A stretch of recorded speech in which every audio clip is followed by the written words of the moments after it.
فرمائے۔ اللہ تعالی ہمیں سب، میرا مقصد کسی کو کسی کی دل شکنی کرنا نہیں، صرف سمجھانا ہوتا ہے۔ کچھ لوگ سوال کرتے ہیں پھر وہ بڑے عجیب انداز سے کرتے ہیں۔ ایک ہوتا ہے نا سوال کرنے کا طریقہ بھی ہوتا ہے نا، اپنی علمیت دکھاتے ہو تو پھر اس کا کوئی نتیجہ بھی تو دکھاؤ نا۔ کہیں کر کے پڑھنا قرآن ہیں جی، بڑا لہگ کے پڑھنا تے آنے دی عقل کوئی نہ ہوئے۔ تو جس آدمی نے بیچارے نے پرانا قرآن پڑھا ہوا ہے، تجویز کے بغیر پڑھا ہوا ہے، کیا اس کی قبول نہیں ہوگی قرآن؟ اس کا پڑھنا، بلکہ اس کو 2 اجر ملے گا۔ میرے نبی نے فرمایا جو اٹک کے قرآن پڑھتا ہے اس کو 2 اجر اللہ دیتا ہے۔ تم تو حوصلہ شکنی کرتے ہو اس کی۔ ایک بندہ قرآن پڑھنے لگتا ہے، نہیں تسی جی تے مد کر گئے ہو، چھد کر گئے ہو، ٹھیک ہے، اس کو سیکھنا ضروری ہے۔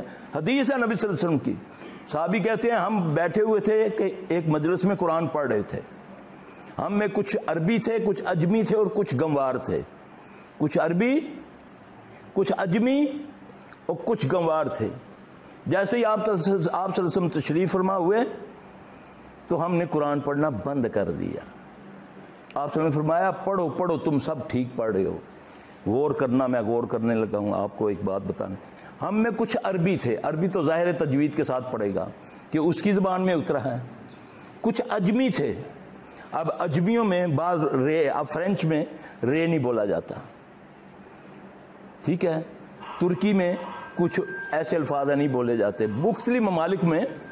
تو کیا وہ قرآن جب پڑھیں گے وہ ادا ہی نہیں کر سکتے وہ لفظ؟ تو ان کا غلط ہوگا۔ فرمایا کچھ عربی تھے، کچھ اجمی تھے اور کچھ میرے جیسے ان پڑھ تھے، گنوار تھے، کہ جو نہیں پتہ کہاں رکنا کہاں چلنا ہے۔ آپ نے فرمایا پڑھو تم سب صحیح پڑھ رہے ہو۔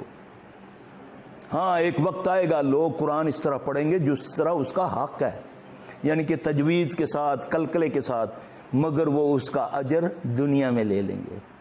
قاری صاحب تراویاں تسی اس سال ساڑھے پڑھانیاں 2 لاکھ روپیہ لواں گا، کیونکہ بہت سونا پڑھنا ہے نا۔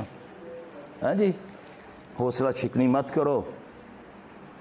کوئی اگر دین کی طرف آتا ہے نا تو اپنا علم سائڈ پہ رکھو، اس کو اچھے انداز سے اس کی اپروچ پہ جا کے اس کو سمجھاؤ، انشاءاللہ وہ سمجھے گا۔ جہاں تم اس کو اپنی علمیت دکھاؤ گے شیطان اس کو ابھارے گا۔ کسی کے سچے خدا کو جھوٹا گالی مت دو، وہ تمہارے سچے جھوٹے خدا کو گالی نہ دو، وہ تمہارے سچے خدا کو گالی دے گا۔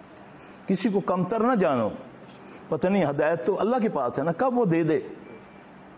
لیکن یہ نہیں، ایک آدمی ہدایت کی طرف آتا ہے، تم اپنی علمیت کے اندر حسد ہوتا ہے، اندر حسد ہوتا ہے، یہ حسد کی نشانی ہے، اور حسد آدمی کو منافق بنا دیتا ہے۔ وہ منافق کا سب سے بدترین درجہ جو ہے نا، جس کے بارے میں نبی صلی اللہ علیہ وسلم نے فرمایا کہ دوزخ بھی اس سے پناہ مانگتی ہے، جو منافق کے لیے سب سے بدترین درجہ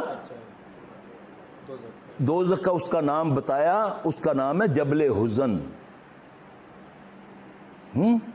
تو اس سے دوزخ بھی پناہ مانگتی ہے، 70 بار دوزخ پناہ مانگتی ہے، وہ منافق کے لیے ہے۔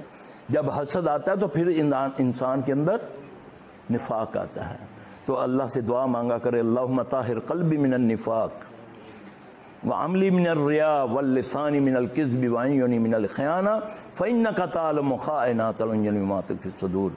اے اللہ ہمارے دلوں کو نفاق سے پاک کر دے، اے اللہ ہماری زبانوں کو جھوٹ سے پاک کر دے، اے اللہ ہمارے عمل کو ریا سے پاک کر دے، اے اللہ ہماری آنکھوں کو خیانت سے پاک کر دے، کیونکہ تو ہماری آنکھوں کی خیانت کو بھی جانتا ہے۔ ربنا تقبل منا انک انت السمیع العلیم وتب علینا انک انت التواب الرحیم۔ سبحان ربک رب العزۃ عما یصفون وسلام علی المرسلین والحمد للہ رب العالمین۔